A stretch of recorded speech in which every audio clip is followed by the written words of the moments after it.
అప్పటికే నా ఎక్స్టింగ్విషర్ అన్నారు తీసుకుని ట్రై చేశారు కానీ అదే తగ్గలేదు.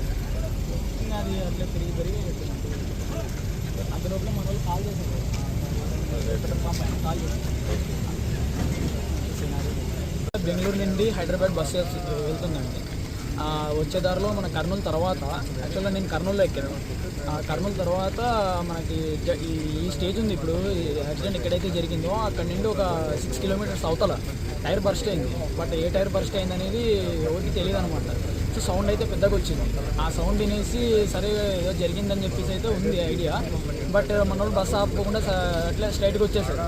తర్వాత బ్యాక్ సైడ్ ఫైర్ అంటుకుందని చెప్పేసి బ్యాక్ సైడ్ ఉండే వాళ్ళు గమనించేసి ముందరికి వచ్చి డ్రైవర్కి ఇన్ఫార్మ్ చేసి డ్రైవర్ సైడ్ తీసుకున్నప్పటికీ కింద ఫైర్ అనేది స్టార్ట్ అయిపోయింది.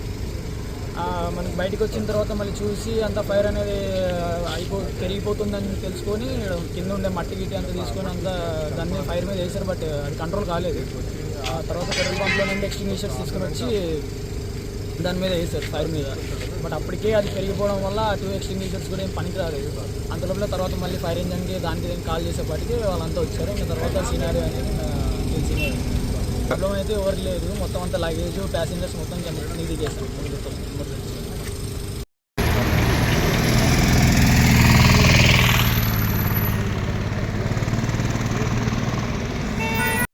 బస్సులో పంపిస్తున్నా పోయిన